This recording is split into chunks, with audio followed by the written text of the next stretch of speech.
दोस्तों, आज की कहानी है बहू तुम्हारे मायके वालों को बोलना कि खाली हाथ नहीं आए। दोस्तों, कहानी शुरू करने से पहले अगर आपने हमारे चैनल को सब्सक्राइब नहीं किया है तो सब्सक्राइब कर लीजिए ताकि आपके पास पहुंचे हर नया वीडियो। सोनिका और शैलेश की शादी को महीना भर होता है कि पहली बार उसके मायके वालों का आना होता है। उसके ससुराल अरे सलो सलो जब देखे क्या क्या लाए हैं। सास ससुर जेठ जेठानी ननद देवर ऊपर से बुआ सास भी आई हुई थी। सब सोनिका की मायके वालों को घेर के बैठ जाते हैं। जाने क्या खजाना मिलने वाला है। सोनिका तो बस नई नवेली बहू की तरह दूर से ही झांक झांक के देख रही थी, लेकिन उसे किसी का चेहरा साफ साफ दिखाई नहीं दे रहा था। ससुराल वाले ही दिख रहे थे, लेकिन मन में उमंगे और मचा रही थी।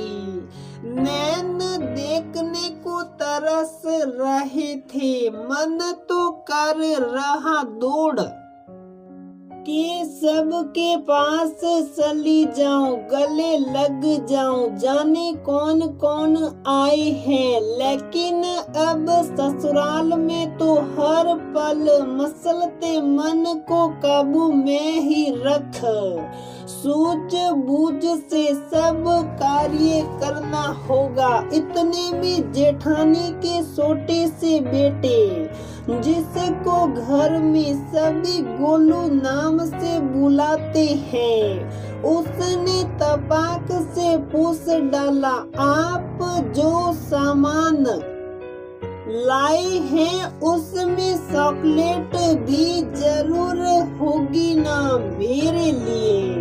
सोनिका ने मायके से आए बड़े भाई और उसके कुछ दोस्त एक दूजे का मुंह देखने लग गए। कैसे कहे क्या कहे कुछ समझ में नहीं आ रहा। इतने में घर की बुआ जी, जो परिवार में सबसे बड़ी होती है, सोनिका के मायके वालों को गंभीर देख सभी को जाने को कहती हैं, सिवाय अपने भैया और भाभी को छोड़ बाकी सब उतरे शहर से धीरे धीरे उस स्थान को छोड़ चले जाते हैं। एक दूसरे से बात बनाते हुए जाते हैं। ये बुआ जी जाने कब जाएगी। सबसे पहले अच्छी चीज लगता है वो ही अहतिया आएगी। इतने मैं नन्हा सा गोलू, मेरी चॉकलेट पर तो बुआ दादी की नजर हमेशा ही रहती है। सबके जाने के बाद बुआ जी आप सभी बेफिक्र होके बताए, कुछ न छुपाए।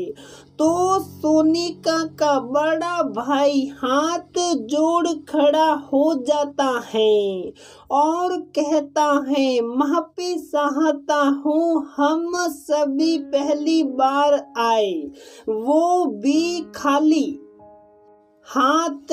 हमने फोन नहीं किया ताकि सोनिका को कुछ भी किसी भी बात का आभास ना हो। घर में माँ की तबीयत आगे कुछ न कह पाया। इतने में उसके साथ आए दोस्तों ने कहा, सोनिका ने सासी जी मिलना सहा रही है।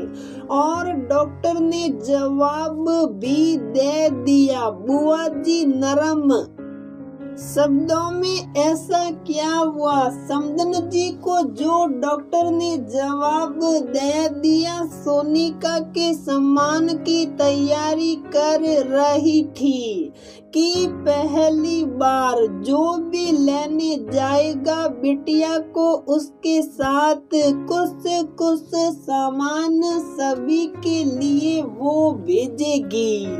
और सारा सामान बड़े साव से तैयार भी कर लिया। बस सासा जी को लेके बाइक में फल वाले के पास पहुंचने ही वाली थी कि सामने से तेज रफ्तार से आती एक कार से भिड़ंत हो गई।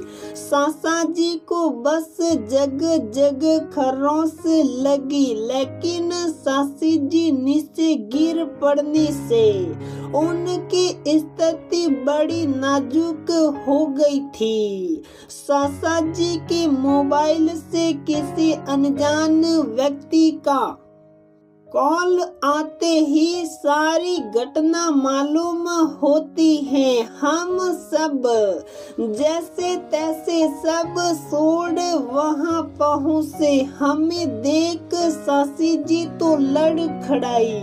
आवाज बस इतनी ही आ रही थी, सोनीफल जल्दी से एम्बुलेंस बुला। हम सभी सासा जी और सासी जी हॉस्पिटल को ले जाते हैं। बुआ जी शादी में इतना दिया, तभी मैंने भाई भाभी से संबंधी जी और समदन जी को फोन करवाया कि बेटी को रीत का ही देना चाहिए, फिर वापस इतनी देने की तैयारी क्यों?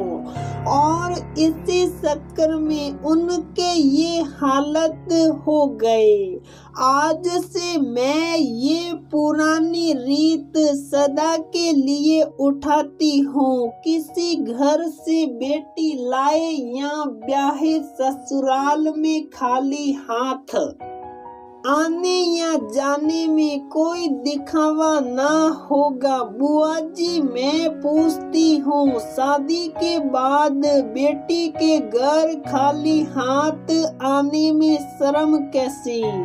पढ़ाया लिखाया पाल पोस कर अपने कलेजे के टुकड़े को एक ऐसे व्यक्ति ऐसे परिवार को सौंप देते हैं जिनसे परिचित तो हो जाते हैं, लेकिन अंदरूनी बातों और स्वभाव से अनजान रहते हैं। रिश्ता सिर्फ लेन देन के ऊपर ही नहीं टिका होता है। हर परिस्थिति में दो परिवार जुड़ने के बाद एक दूजे के काम आ सके, इतनी उच्च भावना तो होनी ही चाहिए। तभी एक संबंधी दूसरे की ताकत बन सकते हैं। समदन जी को कुछ नहीं होगा, उनका इलाज बड़े से बड़े डॉक्टर से हम करवाएंगे। मेरी बहू भी शहर की नामी डॉक्टर हैं, बड़े छोटे सभी डॉक्टरों से उसकी पहचान है। आप सभी ऊपर वाले पर विश्वास रखे, अच्छा सोचे अच्छा ही होगा। इतना कह बुआ जी सोनिका को आवाज लगाती हैं। सोनिका को आखिरकार सब मालूम हो ही जाता है। एक बार तो उसकी अश्रुधार भाई के गले लगते ही बह जाती है, फिर भी वो खुद को संभाल अपने ससुराल परिवार का इतना बड़ा साथ देख हिम्मत बांधती हैं खुद से ही और सभी बड़ों का आशीष ले विदा होती हैं। घरवाले बहू के साथ बेटे शैलेश को भी भेज देते हैं ताकि सोनिका और उसके घरवालों की हिम्मत बनी रहे। सोनिका हॉस्पिटल माँ को देखने पहुँचती है तो मालूम चलता है माँ कोमा में जा चुकी है। अब तो उसके सब्र का बांध टूट पड़ता है। शैलेश बाहों में भर प्यार से उसके बहते आंसुओं को अपने मुट्ठी में कैद करते जाता है और प्यार से धीरज बंधाते हुए समझता है सोनिका, हर मुश्किल घड़ी में मैं तुम्हारे साथ हूँ। ये घड़ी भी देखना टल जाएगी। इन अनमोल मोती को यूं ना बहने दो। अच्छे से अच्छे डॉक्टर से इलाज चलता है। कोमा में गई संबंध जी की जिंदगी प्रभु की कृपा से बस जाती है। वापस सब कुछ सही हो जाता है। भगवान के प्रति आस्था और विश्वास और भी बढ़ जाता है। सोनिका के ससुराल वाले सब समदन जी का हाल पूछने आते हैं। सोनिका सभी बड़ों को प्रणाम करती है और बुआ जी के गले लग कर कहती हैं, हर घर में ऐसी बुआ जी सबको देना भगवान। अब बुआ जी इस चलन और रीत को अपने परिवार से पूरी तरह हटा ही देती हैं कि बेटी के घर कोई खाली हाथ कैसे जाए और कैसे वो आए।